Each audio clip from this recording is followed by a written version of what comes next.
uyu mugabo avugwa mu rukundo na Mutesi Jolly, umva hatewe amabuye pe, yatewe amabuye.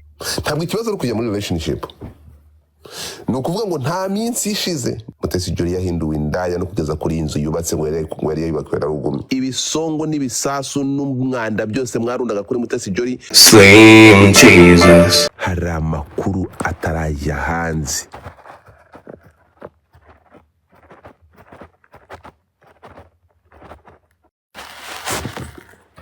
Ni ukuvuga ngo ibindi mu myidagaduro bigiye bigenda nk'uko byakabaye bigenda, abantu bakora imyidagaduro byari kuba ntacyo bitwaye, ariko abantu bafata imyidagaduro bagafata ibintu nk'ibi ngibi bakabikoresha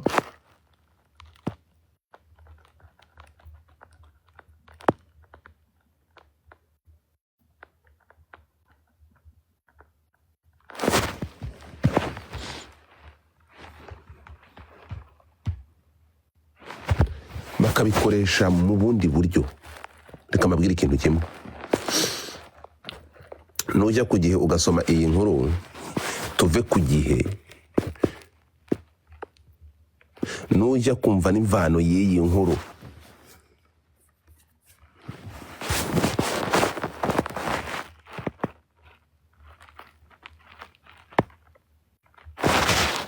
uraseka utembagare. Inkuru yavuye kuri foro. Inkuru yavuye kuri foro, niho inkuru ishingiye. Inkuru ishingiye kuri foro. Umuntu yafollowe inzu undi, inkuru yabonetse, inkuru iratangajwe, hanyuma abantu barateruye, ubwo baragiye from nowhere.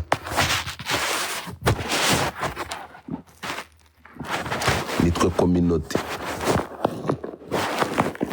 ihiga ikintu cyose cyatuma abantu bibasira undi, cyatuma abantu bandagaza. Ni ukuvuga ngo aba bakobwa ni abakobwa bagomba kubaho bihishe, bakwepana n'abashaka kubacuna gusa.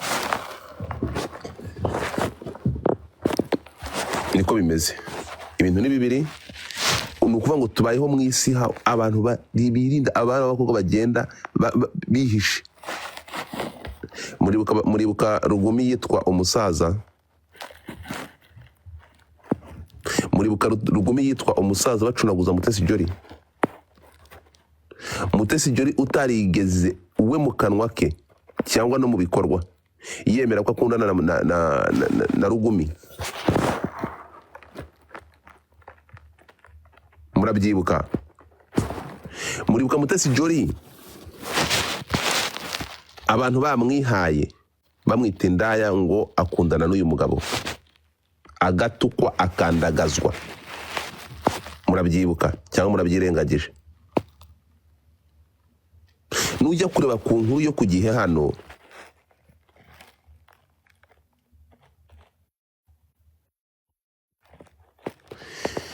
ni ukuvuga ngo inkuru baravuga ngo wari umaze igihe avugwa mu rukundo na Mutesi Jolly. Nta hantu byigeze bigaragazwa ko uyu mugabo yigeze akundana na Mutesi Jolly, nta na hamwe. Wavugwaga ntabwo yigeze abyemeza. Ya Mutesi Jolly ntabwo yabyemeje. Ya Mutesi Jolly ntabwo yigeze yemeza ko akundana n'uyu mugabo. Uyu mugabo aya masaha dore afolowinze ntuza ariya kuru. Ni ukuvuga ngo ibisongo n'ibisasu n'umwanda byose mwarundaga kuri Mutesi Jolly, uyu munsi murabihindukije mugiye kubitwara kuri ariya kuru. This is the life. Nibwo buzima abana b'abakobwa babamo. Wa mwanda kwaguharabika, bya bindi mwavugaga mwita Mutesi Jolly indaya, mumusiga umwanda wose, mufata uyu mugabo mukamwita umusaza n'ibiki, ubu bihindutse ibya ariya kuru.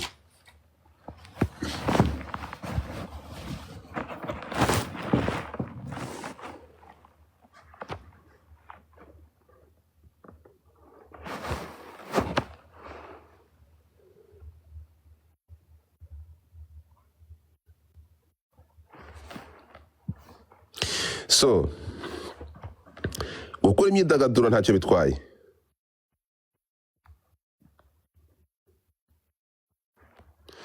gukora imyidagaduro ntacyo byari bitwaye.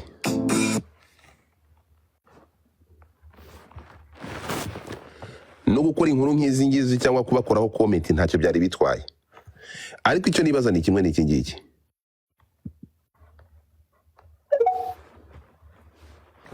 Mu minsi yashize uyu mugabo avugwa mu rukundo na Mutesi Jolly, umva hatewe amabuye pe.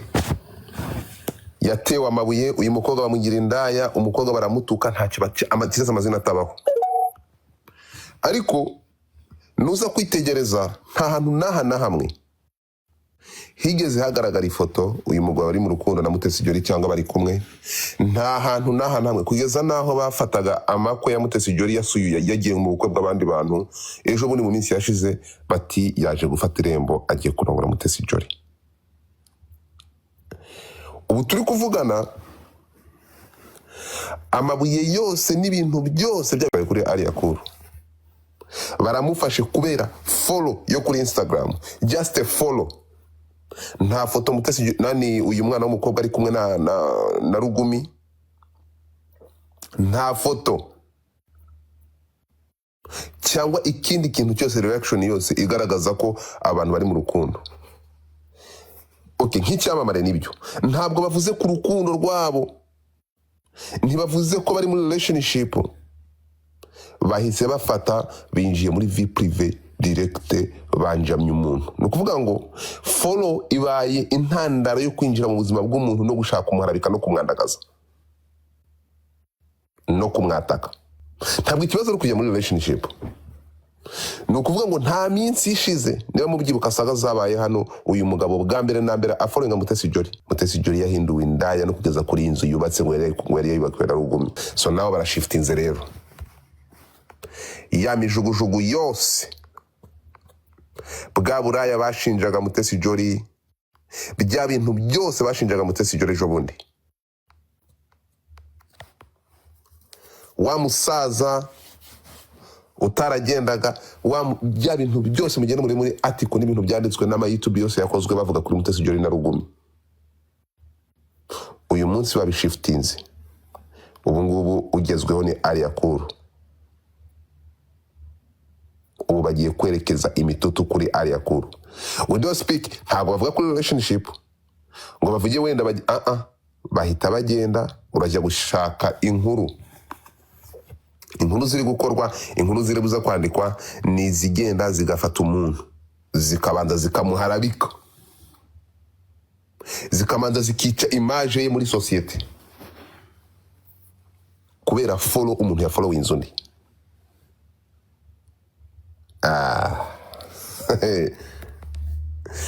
Ariko none ikintu cya danger kirenze, nta hantu na hamwe bakwereka ko umuntu niyo relationship bari kuvuga n'uwo muntu birimo. Okay, twemere ko ari ibyamamare, bano bana ni ibyamamare. Ngaho nimufate inzu ya Mutesi Jolly mugende mu promoting, mugende mufate inzu ya Mutesi Jolly yujuje ya miliyari iriho, muyivugeho, muvuge ko yabaye success. Nyoko, bene nyoko, bashiki bawe baracyakodesha inzu y'20. Uri ku buzima bw'umwana umaze kuba successful, ukagenda ukamanza kumuhindura indaya.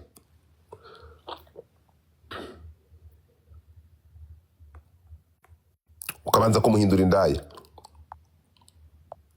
Reka mubwire iki kigabo Rugumi, izina ry'Imana, uyu mugabo Rugumi ameze nka ntuza nka Prophet Joshua. Uyu mugabo Rugumi abantu bagenda, uyu ni umutwitsi.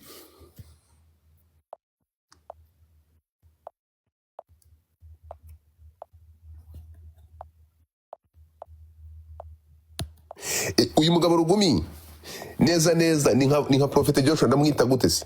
Ni umutwitsi nk'abandi, ni umuntu. Rugumi aratwika, ahubwo nta muntu wacu ushobora kubireba. Ni umutwitsi, ni rutwitsi nk'abandi, ni social media influencers nk'abandi. Erega ibi bintu biza nk'abanyamafaranga batabanyamafaranga. Ntimuzi, ngiye kubereka Rugumi. Murabona uyu mutipe, hari umugabo w'umuherwe bitaga Kiroso hano kuri TikTok, wazaga agafata akirwa agatanga amafaranga y'ibitangaza. Muramuzi? Murebe uyu Mafia Ghost, uyu Mafia Ghost uza ahangaha akarekura nka miliyoni y'amadolari muramwibuka, ni umuherwe ariko ni attention seeker, akora muri possible akagenda akajya ahantu. So c'est la même chose n'uyu Rugumi. Uyu Rugumi ni umuntu utwika bya hatari, mugende mujye muri Tanzania muramureba. Rugumi ni umuntu utwika kugira naho aguze arebye account idakurikiranwa akajya kugura indi account, urumva, akajya kugura indi account. Ejo muri Rugumi yari afite account ifite aba followers bake, yagenje uyu munsi afite account ya Instagram ifite aba followers 8,000,000. Ni umutwitsi n'urutwitsi nk'abandi bose. Uyu mugabo ni umu social media nawe nakasa mutwe. So rero kuvuga kuri izi nkuru ntacyo bitwaye, ibintu bikarangaza abantu bakajya muri iyo myidagaduro bakagenda. Yewe hari n'inkuru igihe cyandika nkabona igihe cyarataye igihe, ahanga nongera natubwira ko igihe cyataye igihe mukanga kunyumva. Sometimes nk'abanyamakuru b'igihe muragenda inkuru so kwandika inkuru koko, ariko reka wenda wowe inkuru hano bakoze babaye abanyamwuga bagakoresha baka professional. So nibivugwa n'izina ry'Imana. Rugumi agiye gutwikira uyu mutwitsi wa cyane wo mu Tanzania, agiye gutwikira kuri ariya kuri ubu turi kuvugana, nyuma yuko birangiye Mutesi Jolly bitarigeze n'iki na kimwe hari sinyale n'imwe igaragara ko abantu bayigeze bakundana.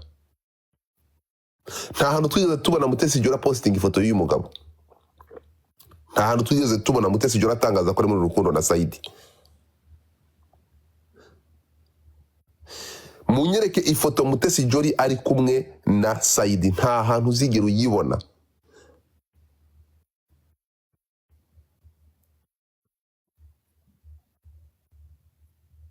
So iyi social media, ariko noneho tukagira ikibazo cy'abantu binjiji cyane baba muri imyidagaduro, aho umuntu agenda agaterura ikintu pa agakubita hariya.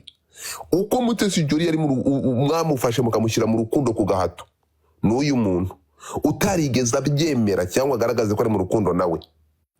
Murabyibuka hano kuba umuntu aziranye n'undi cyangwa bashobora kumenyana, ibyo ngibyo bibagiza abakunzi bati ikintu ba nyir'ubwite batigeze bidekarana ngo bavuge, mwe murabifata mukabishyira mu rukundo w'umuti. Yaraketswe sinamishoze uyu mukobwa wundi waje bagaterura bagashyiramo we ngo none se ko Rugumi yakoze ani follow. Ariko koko mbabarira ndebere societe dusigaye dufite, hari igihe bigeze bago tuzasigarana. Uriya mugabo w'umuhanga w'umwongereza yavuze ngo iki generation y'ikinyejana kigiye kuza tuzagira societe y'ibigori gusa. Ose wakicucuwe umuntu kuba followinga undi cyangwa nta mu following. Ibyo ngibyo bivuze ko what is that mean? Hano kuri platform yanjye following abantu bangaye, gero checking following abantu bangaye, then you will know exactly what is going on. Ndibuka impamvu yatumye mfata iya mbere nkagenda ngakora ntuza nkajya kwa nani, nkajya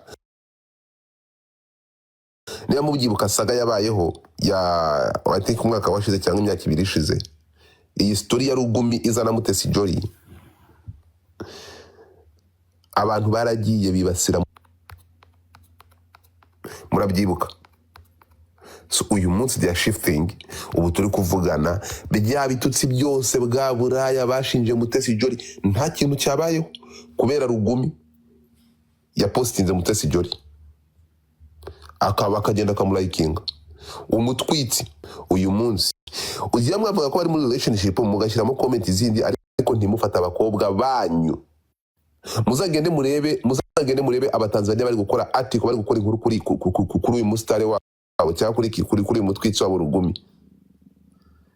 Bakora inkuru bari professional, bazikora ziri positive, bakora inkuru ziri positive zitandukanye namwe.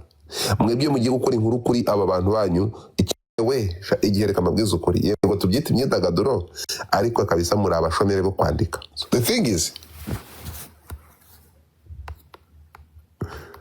kwamamara ukamamarana izi mburamukorosha, nagambwiza ukuri, ni nko kwikorera urusyo. Inkuru irinze irangira nta hantu na hamwe Mutesi Jolly yigeze yemera ko akundana na Rugumi cyangwa ngo tubone n'ifoto bari kumwe, nta na hamwe, na hamwe. Halo, icyo mbabwira nuza gusubira inyuma mukareba eske ibi bintu n'igihe bibasiraga Mutesi Jolly bamubaga, bamwita indaya, bamugira ibyo bamugiraga byose, mwarebye ingaruka bishobora kumugeraho cyangwa kumugira ibyo bishobora kumugezaho? Reka da. So ubu ngubu rero mwatatse Alia Cool nirafatike. So what happened? Ariko reka mbibutse ko ntabwo ibi ngibi byatumye iterambere rya Mutesi Jolly ritajya imbere. Aya masaha yujuje, mugende murebe.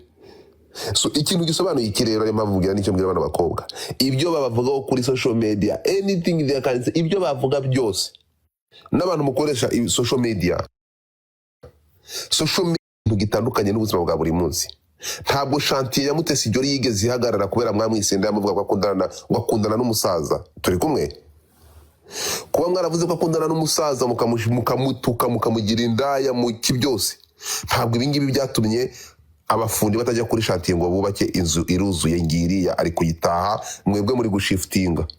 Ariko bamubera agatsimo gatsindwa mwe, nta nubwo mushobora kwa appreciating ibikorwa ibyo bikorwa ngo tubone mwabipostinze mugende mujye kuri iyo success muyishireho. Oya, ishyari ryanyu ryabemereye se?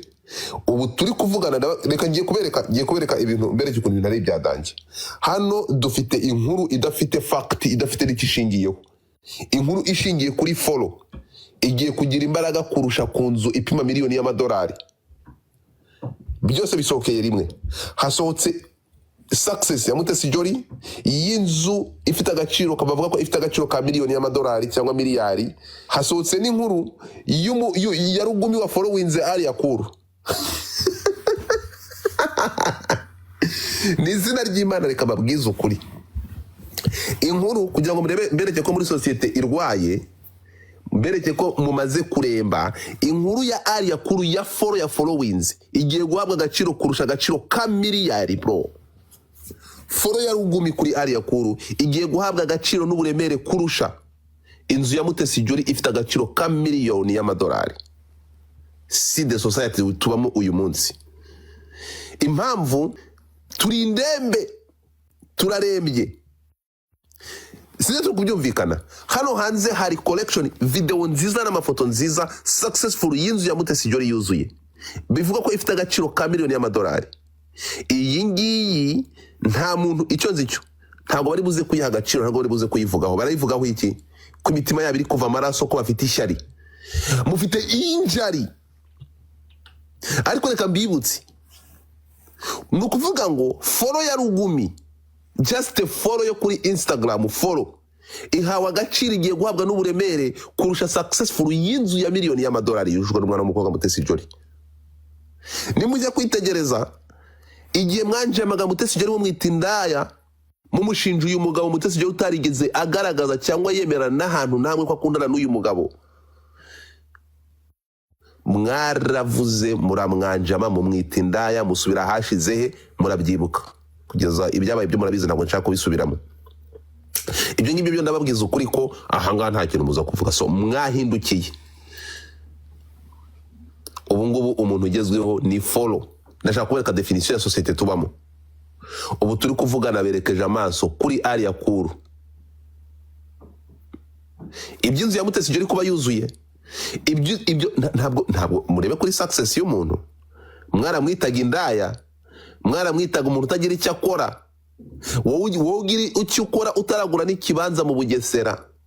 Abirirwa bamuka batuka abana bako ko badafite ikintu bakora, nta n'ikibanza bafite bro.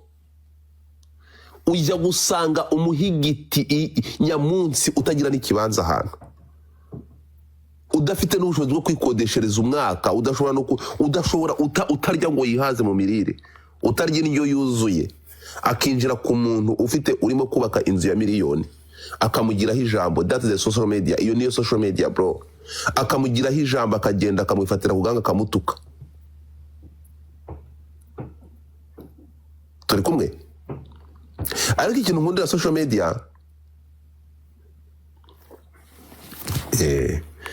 ndi fake, hanyuma uri kuri platform yanjye ku manyoko, mpita nkuboroka ako kanya, ntukaze kurenduka iwanjye motherfucker. Get out of here, stupid. So iki kintu mpita nkuboroka ako kanya. So icyo nshatse kubabwira ni iki, abantu 613 muri kunyumva hano right now, umve icyo mbabwira. Ni ukuvuga ngo nimuza kwitegereza ngiye kubahereza iki kintu, mufatire kuri iki kintu, biraza gutuma ukira, ujye umenya n'ibyo ukurikira, ujye umenya n'ibyo uha agaciro, kugira ngo mubone ko tugenda tugakurikira ibintu bitadufitiye umumaro n'uyu na muke. Nabahaye urugero, Mutesi Jolly aya masaha nabonye video yasohotse, inzu nziza cyane bavuga ko ifite agaciro ka miliyoni, ariko muri iyo nzu kuba bayishyize hanze bari kuyicelebra, hasohotse n'inkuru ko Alia Cool ya followinzwe n'uyu mugabo. Nafashe umwanya wo gucekinga ku mbuga zose, inkuru iri kurebwa cyane ntabwo ari inzu y'agaciro ka miliyoni n'amafoto meza cyane.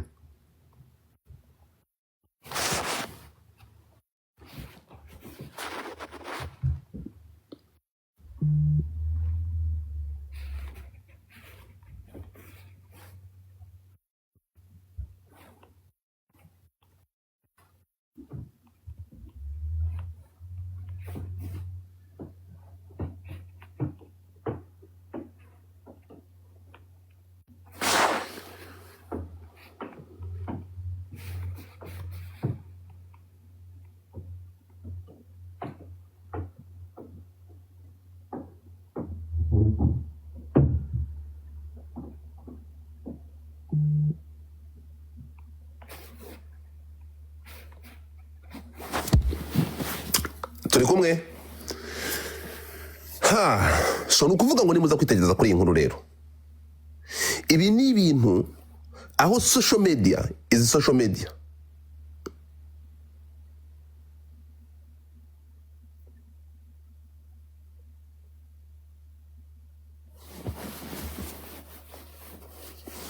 zikoreshwa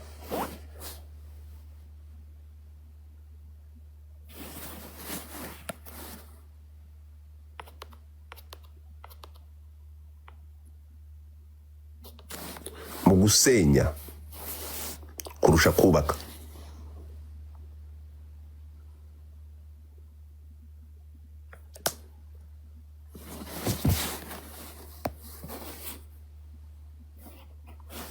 So here's the thing.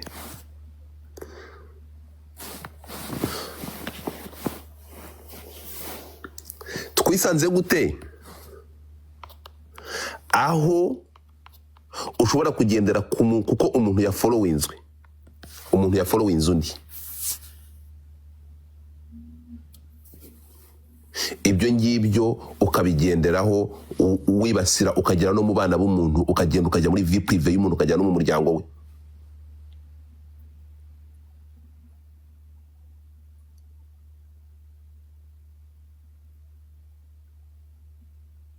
Ntabwo ibi ngibi bishobora kuvanaho iterambere ry'umuntu, ntabwo ibi ngibi bishobora kuvanaho, ariko aba bakobwa baragowe. Dufite sosiyete mbi ireba ikibi gusa, ireba ikibi gusa.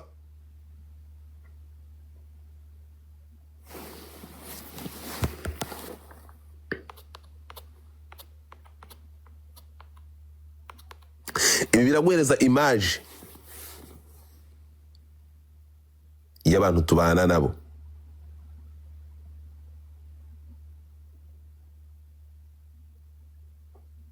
Inzu ya Mutesi Jolly nta muntu uza kuyivugaho,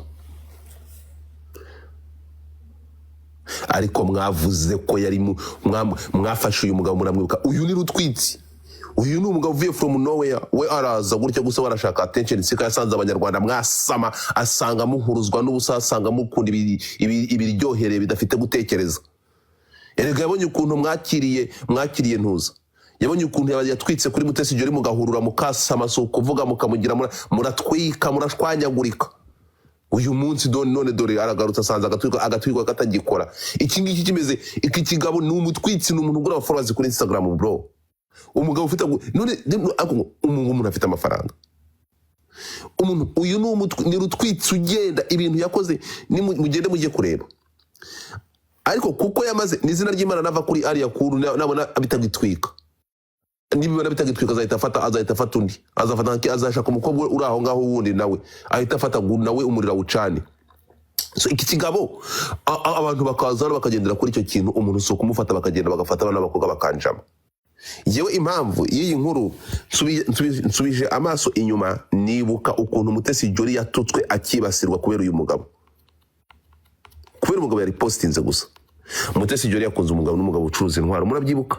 Mutesi Jolly yaratutswe, Mutesi Jolly yitwa indaya, Mutesi Jolly bavuga ko yagiye gukoresha umubiri, bamuvuzeho ibintu. Yeze igihe twahoshe cyangwa ibintu kubihosha no kugira ngo bihagarare. Ibyo ngibyo ntabwo nshaka gusubira muri story, ibyabaye murabizi nuko byagenze, murabyibuka.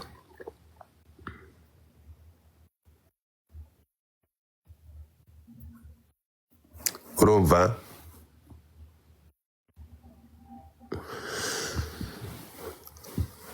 Aya masaha ndashaka kugira ngo abasomyi b'inkuru cyangwa bamwe bahurura mugende mwitegereze, muraza kuvanamo ikintu hano yuko mu mitwe yanyu mukunda ibintu biri negative gusa, biri negative. Erega babazi ikintu kimwe, umuntu ufollowinze undi biba bivuze ko abo bantu bagiye mu rukundo. Abantu bose ufollowinga urabakunda. Ndimo ndabaza, ndabizi papa si y'iki kigabo uyu nguyu Rugumi ibyo akora abigora just for kuri ntuza imwe gusa, ni ugushaka attention. Ni rutwitsi nk'abandi bose abahatwika. Uyu nguyu na kasamutwe, uyu ni rutwitsi. So umuntu wese afollowinze ku buryo ibi muhita mubifata ngo Mutesi Jolly ngo nani ngo ari yakorera mu rukundo na Rugumi. Hari cyumweru gishize nk'ibyumweru bibiri nibwo ahaciye ibihuha hano, murabyijeje bundi ngo Mutesi Jolly ngo baje ngo Rugumi yaje kumufatira irembo. None se zira nkuru mwanditse mu cyumweru gishize muvuga ko yaje gufatira uyu nguyu Mutesi Jolly irembo. Aya masaha ko muri kumwanjama ngo yakundanye ngo ari gukundana na Ari Yakuru. Noneho abantu batamika inkuru nabo bafite bameze nk'abasazi, murakira mukamira. None ko nta n'iminsi ingahe nta n'ukwezi gushize babwiye ko Mutesi Jolly agiye gukora ubukwe na Rugumi, none babashyize mu mutwe nkibaza audience mwabaye muti.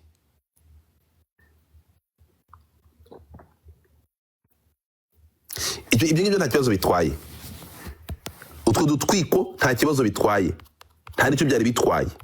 Ariko noneho muri aba bantu bakora izi nkuru ntabwo barangiriza muri uko gutwika gutyo cyangwa bakore izo nkuru bazandike gutyo kubera follow. Ndabaza ikintu kimwe, umuryango wa Jolly, umuryango wa Ari Yakuru bahura bate na follow umuntu wa followinze? Ku buryo ufatira kuri follow umuntu ya followinze umuntu, ibyo ngibyo ugahita ubigenderaho ukabona inzira ituma winjira mu muryango w'umuntu, ukagenda ukajya kuzana abana b'umuntu, ukajya kuzana vie privé ye, ukajya kuzana umuryango wa Jolly, ukajya kuzana abo bavukana. Ibyo bintu ukagenda ugaterura ukazana ugashyira hari ukibasira umuntu, ukamwita indaya kubera umuntu yamufollowinze. Ubwo nyoko niba akoresha social media, umuntu uzamufollowinga nyoko azaba ahindutse indaya ye. Turi muri societe imeze ite? Aba bana b'abakobwa nuko batabitaye, bamaze kusanga nta kintu ibyo mwirirwa mubamokaho nta kintu gishobora kubatwara. Ndabaza,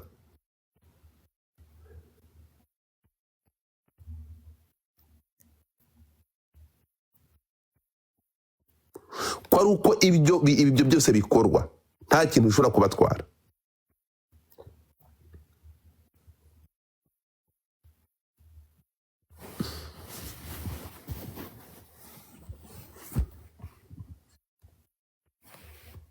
Gutwika kuraha.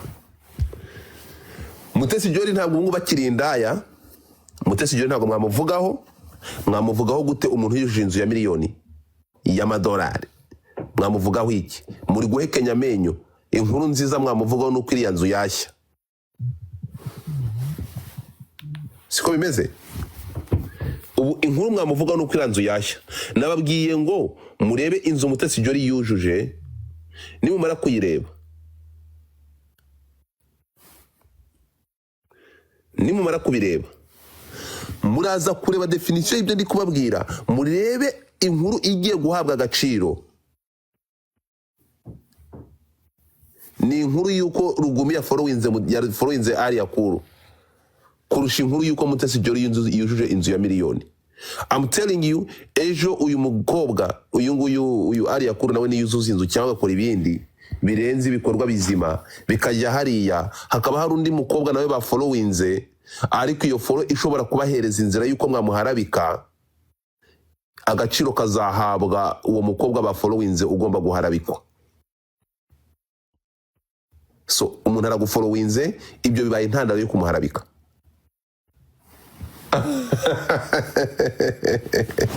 Sha murashoboye. But the thing is, aba bana b'abakobwa ariko bitwara societe ahantu habi, bitwara societe ahantu mu mwanda. None se reka mbaze, account z'aba bakobwa niba mubyibuka, ikigabo gitwika cyafollowinze Mutesi Jolly kikagenda kikagira yafollowinze Mutesi Jolly, arangije gufollowinga Mutesi Jolly, icyo yakoze no kugenda likinga amafoto ye. Umucuruzi w'intwaro ari mu rukundo na Mutesi Jolly. Mutesi Jolly ni ntabwo iyo birangirira ngaho it's okay kumwita kuba ari mu rukundo sebo, ariko ntibirengaho ahita aza agahinduka indaya. Mwafashe uyu mugabo uyu munsi, ntabwo none muri ukuntu ahantu mubera babimwoka tsindwa mwe. Uyu munsi ntabwo Rugumi akiri umusaza. Rugumi ntabwo akiri umusaza. Rugumi ntabwo akiri umusaza. Nkuko mwamugize ngo umusaza muvuga ko Mutesi Jolly yakundanye na Sugar Daddy.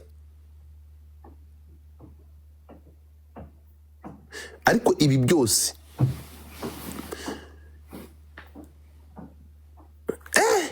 mbega societe tubamo, abakobwa banjye bakomeza iterambere. Impamvu iki kigabo cyiza kikabatwikiraho kiba kiri gutwika nuko kizi ko bafite amazina. Aba ni aba hustler, aba bana barakora bro, barakora. Njyana naboneye ko mudashobotse, tuba no muri societe ifite umwanda mu mutwe.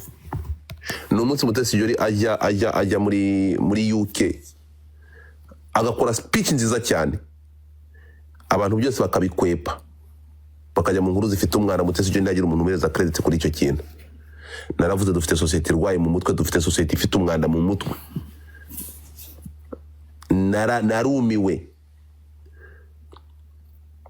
Bategereza ngo follow umuntu ya followinze undi, ibyo bibahaye password yo kwinjira muri vie prive y'uwo muntu.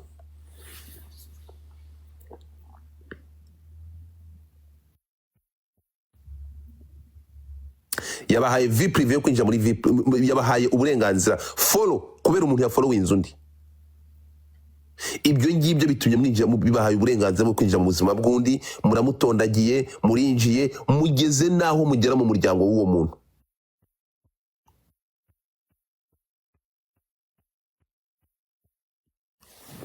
Warenzaho iki?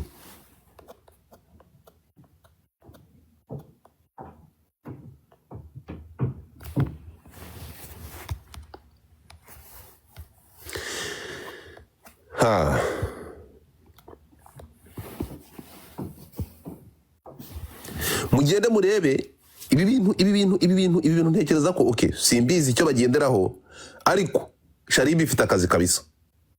Ribi ifite akazi.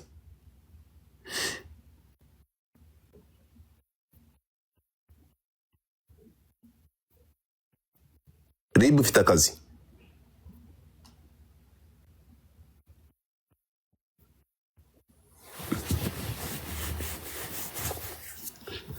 Reka nirangirize mvuga ngo congratulations, mbwire Mutesi Jolly ngo felicitation, urabikoze. Urabikoze.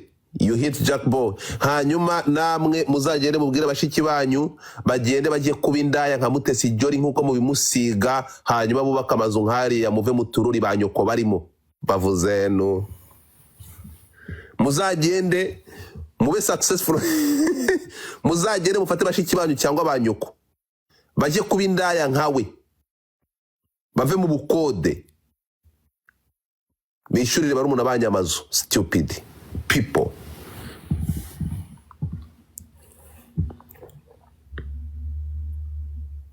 Mwe mwirirwa mufata bano bana b'abakobwa bakora amajoro n'amango bafite ibikorwa bikorwa mwirirwa mufata amazina yabo abana bari mu kazi nuko social media dafite ikintu zishobora kubakoraho bazagende nabo babindaya nkabo hanyuma bagere ku bikorwa bakora. How many times tubona Mutesi Jolly afata abana barenga 1000 bose akabahuriza hamwe akabagaburira? Hari tubona afata ababyeyi b'abakeba bapfakaza akagenda akabashakira amamashini ashona akabakorera ibikorwa bibateza imbere.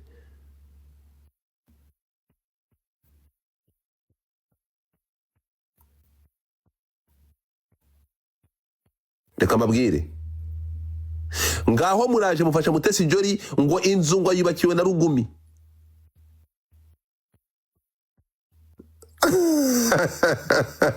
None uburetse gato tuvuge ko iyo nzu yayubakiwe na Rugumi none arangije kuyimwubakira afashe ari yakuru nabagiye kumwubakira indi nkayo yewe mumureka agenda yimwubakire mwabaye mute? None ntihaciye n'iminsi 2 bro muvuga ko Rugumi yaje gufatira Mutesi Jolly irembo. Sukurondogora Mutesi Jolly asura inzu ye muza amagambo mwavuze muraduhira this life. Icyo nkundira aba bana b'abakobwa barabareba bakabazungu nta ubitayeho bakomeje gahunda y'ibikorwa byabo.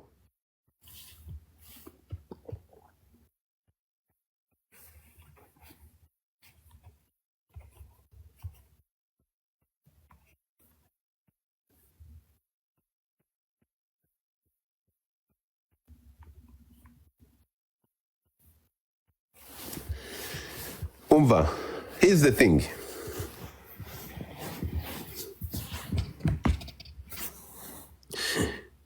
Nuko aba bahanya binjira muri vie privé z'abantu bakinjira mu buzima bwabo wenda bakanarengera. Bakinjira bakarengera ariko nyine ikintu abakobwa bagomba kumenya nabo. Mugomba kumenya ibiri muri roho z'aba bantu ni ibihe mugomba kubakira muti. Abangaba ntibakabaca intege. That's the reality.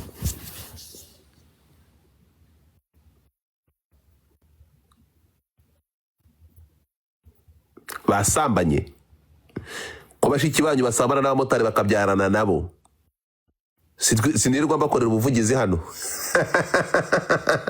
Sinirirwa nkorera bashiki banyu ubuvugizi hano. Basambani barongoranye bagiye kwisambanya ku bamotari bakabatera amadani badashobora no kubarera. Ntibirirwa hariya. Wowe udashobora kujera mushiki wawe agasambana n'umuzamu uraza hanga ugafata umwana w'inzu ya miliyoni ukamwita indaya ukaza ukamugiraho ijambo kubera social media. Umuzamu wo ku rupangu niko ukabona umwanda ukabona babarira nkubwire abakobwa bake baceceka kabisa. Abakobwa bake baceceka.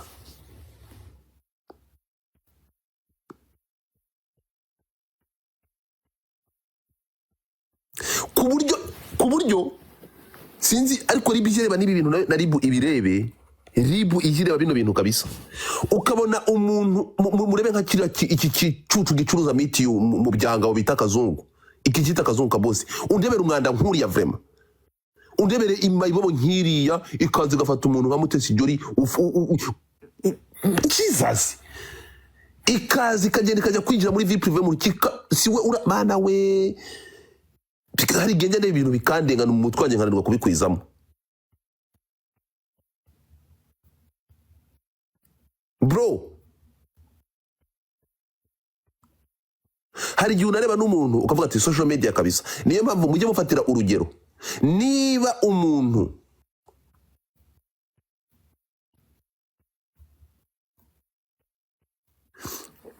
niba ikigoryi nk'iki ngiki kazungu udashobora gutondekanya amagambo utazi kwandika ikinyarwanda ashobora kugira ijambo ku mwana w'umukobwa ufata private jet, injiji itagira resepasi,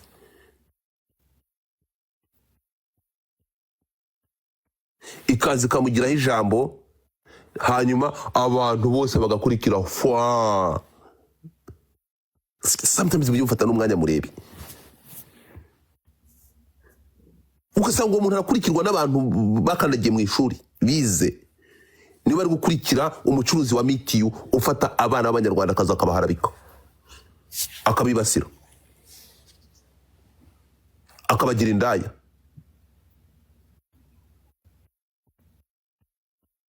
Mu gacece gato mukabireba, nuko mwakurikiye mwabonye inkuru babazaniye amakuru. Umuntu akagenda agaterura umuryango w'umuntu kubera umuntu bamuforenze kuri Instagram.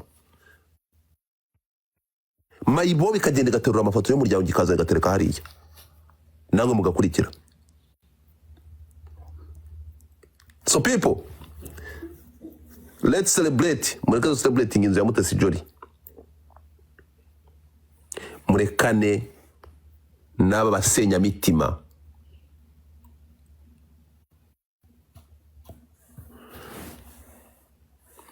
Gusenya Mutesi Jolly byarabananiye. Okay, aha, murebere zirta yavuye mu kwita Mutesi Jolly ndaya bro.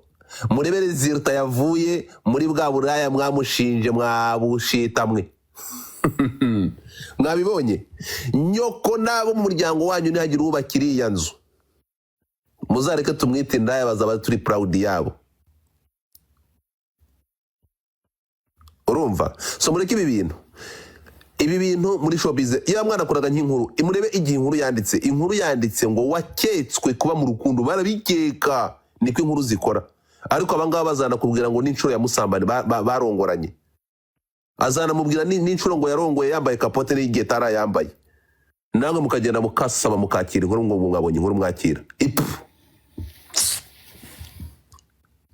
Mukinjira mu buzima bw'abantu. Nababwiye ngo kambereke ko society yanyu yamaze kuvumwa, yamaze kwangirika, na audience dufite audience y'ibigoryi biri aho ngaho. Nabahaye urugero kandi murasanga ibintu ndi kubabwira ari byo. Ubu turi kuvugana, inkuru zisokeye rimwe, hasohotse inkuru yuko Mutesi Jolly yujuje inzu ihagaze agaciro ka miliyari y'amanyarwanda. Ni miliyoni y'amadolari. Nguruko it's a lot of money. Ni inzu, mugende murebe inzu urayireba ukumvikiza ubwoba. Noneho iyi nkuru isohotse, hahita hasohoka n'indi nkuru ngo Rugumi ya followinze Aria kuri Instagram.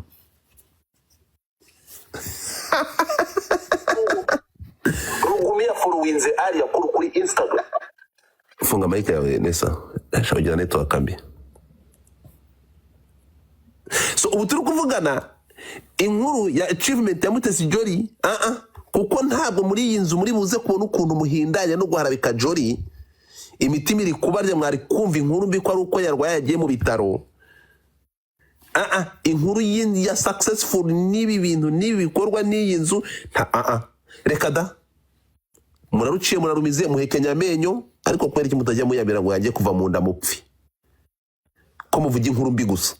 Ibi ntimushaka kubivugaho, ahubwo mufashe inkuru y'umuntu. Murebe, hari inkuru y'umuntu uje inzu ya miliyoni y'amadolari, hari n'indi nkuru y'umuntu bafollowinze kuri Instagram. Hello, uzi inkuru ifite agaciro aya masaha mu matwi yanyu? Ni umuntu wafollowinze undi kuri Instagram, ntabwo ari umuntu wujije inzu ya miliyoni y'amadolari. Shame on you, society ipfuye iboze.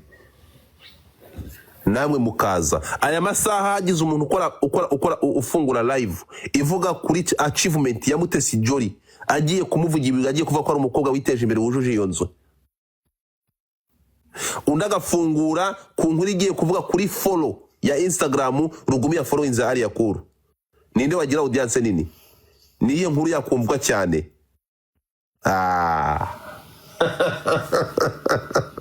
So ibingibi nibyo bibereka, ariyo bamubwira abana b'abakobwa, mujye mukomeza mukore mutere imbere, murekane n'ubu bugoryi n'aba bantu bandika inkuru zipfuye ziboze ibintu biranga bisenya gusa. Ko Mutesi Jolly mwamugize umwanda mukamuhindanya mugafata umugabo uriya mugabo mukamwita umusaza mugakora ibyo mwakoze byose, byatumye abakozi bari kuri iyi shantiye y'iyi nzu ya miliyoni y'amadolari yuzuye batajya ku kazi. Ingendo za Mutesi Jolly zarahagaze. None gufata Alia Cool mukaza kubera follow bamufollowinze mukamufata mukamuhindanya mukamugira ibyo mumugira, biratuma projet ze arimo n'ibikorwa bye bya buri munsi bihagarara. Ndashaka kubabaza,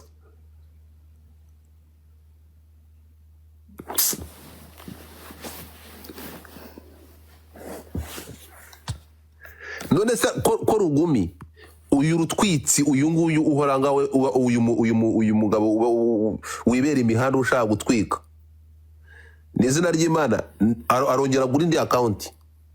Twamenye akorera Mutesi Jolly yari afite account y'ibihumbi 100 niba ntibuka niba arangaba followers bakeya cyane, abona bitari gutwika, abona mutamufollowinze cyane, ahita agenda gura account ya miliyoni 8 agura account ya miliyoni 8 yibereye mu gatwiko ke, abashaka kuvugwa wasanga n'igihe aba yabishiye ngo bamwandikane n'ibi byuki, ariko urakina na ba rutwitsi, urakina n'abatibe baba bashaka views. So icyo nshatse kubabwira ni iki, nyine mugiye kumufollowinga ahita agira miliyoni 9, nibidakunda akabona bidatwitsa agatwiko ka Alia Cool katamutwikiye arashaka kunda followinga cyangwa agenda agiye kugura indi account ya miliyoni 10. So listen to me, iyi nkuru mbere y'uko nyireka cyangwa tuba muri ibi ngibi, mureke tujye dukora inkuru zubaka. Njya nkurikira inkuru z'Abatanzania bajya bandika n'iyi nkuru ya Mutesi Jolly na Rugumi bayanditseho, ariko nujya kureba uburyo bayanditseho itandukanye nuko Abanyarwanda mwayanditseho cyangwa mwayivuzeho. Abatanzania bavuga ko bikekwa cyangwa bivugwa ko, urukumva, bagakora inkuru ntabwo habamo guharabika. Ubuzima bagiyemo bwite bwa Miss Rwanda, bavuze ko Mutesi Jolly yabaye Miss Rwanda 2016, nicyo kintu bamuvuzeho gihambaye. Ariko mwebwe mwokicwa muraza mukamufata mukamwambika title mukamugira indaya ngaho yagiye gukoresha surgery, ngaho mukajya kuzana hano ngo bamubagiye, mukajya kwinjira mu buzima bwe mukazana ingano y'igitsina cye.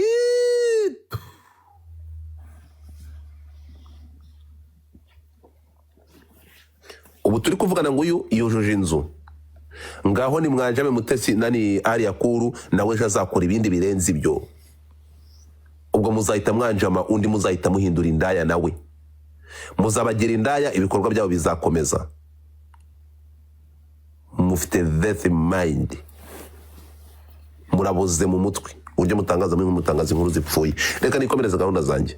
So ngayo nguko, ntabwo kuba umuntu ya followinze, kuba aya masaha Rugumi ya followinze Alia Cool, nta kintu muza kuvuga kuri Alia Cool kirenze icyo mwavuze kuri Mutesi Jolly mumwita indaya, muvuga ko uyu mugabo ashaje ari umusaza. Mutesi Jolly agiye guhura n'umusaza, mwaravuze muravuga Mutesi Jolly yuje inzu ya miliyoni. Mukomeze mubwanuke muturagurike, Alia Cool ibikorwa bye birakomeza, ejo azakora ibindi birenze, ntabwo biza kunyeganyiza iterambere rye. Mureke ibyo bintu bya negativity.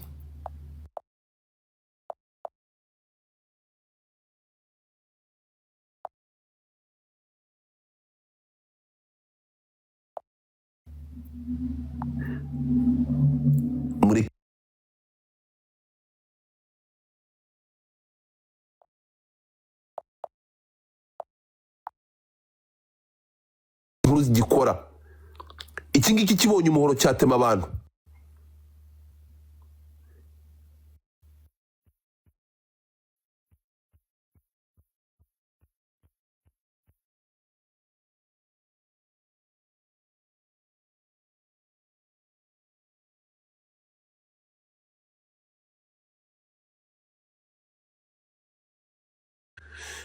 Ni ibintu bikora inkuru zisenya imitima y'abantu gusa.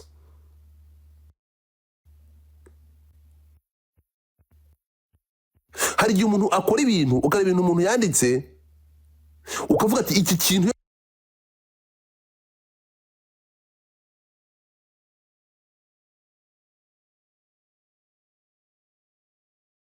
ifata abantu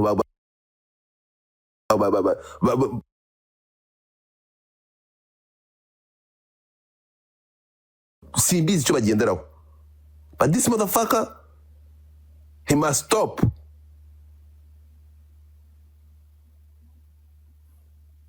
Hari abantu bakora nkavuga ati sha wowe kabisa. So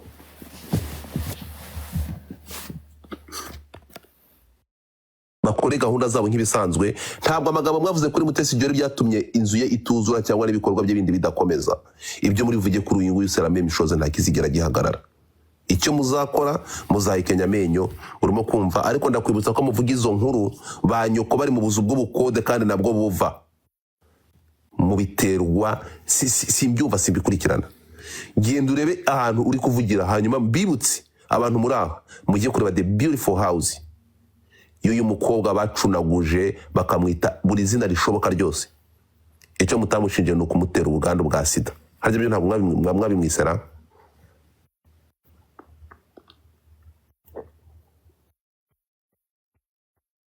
Mugende so n'uyu nguyu azakomeza ubuzima bwe.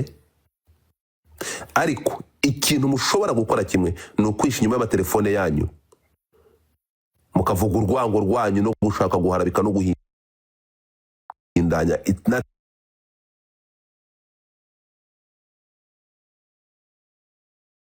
nothing else.